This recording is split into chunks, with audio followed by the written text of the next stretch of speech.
Itaha Iwacu Bruce Melody ari mu byishimo byinshi nyuma yo gusohora alubumu yise Call Full Generation, ikaba iri kumwandikira amateka mu Rwanda ndetse no hanze y'u Rwanda, ikaba iri kumwandikira amateka ku mbuga nkoranyambaga zicuruza umuziki, aho iri mu ziyoboye ziri kurebwa cyane kuri izo mbuga nkoranyambaga zicuruza umuziki.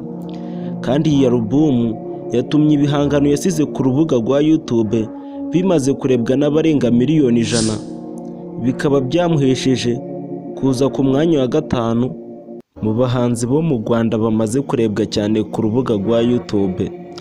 Twihuse cyane nahita nkubwira n'abahanzi bari kuza imbere ye. Ku mwanya wa 5 n'uwo Bruce Melody maze kurebwa n'abarenga miliyoni 100. Ku mwanya wa 4 turahasanga itsinda ry'abaramyi aribo Papi Clever na Dorcas, bakaba barafunguye YouTube channel mu mwaka wa 2017, bakaba bamaze gushyiraho video 541, bakaba bamaze kurebwa na miliyoni 223.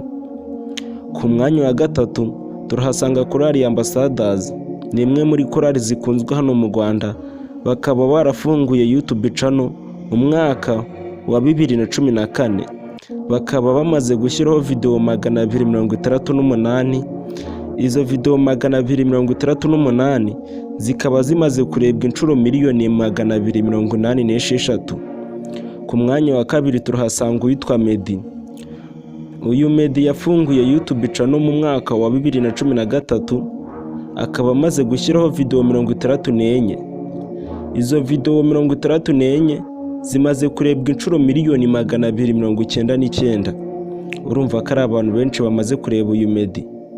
Nimba wakanze subscribe ugakanda like, reka nze tujye ku mwanya wa mbere.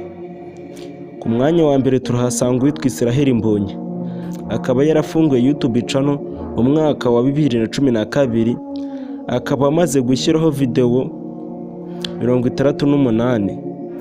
Izo video 68 zimaze kurebwa inshuro miliyoni 316. Uyu Israel Mbonyi akaba ari we muhanzi wa mbere mu Rwanda umaze kurebwa n'abantu benshi ku rubuga rwa YouTube.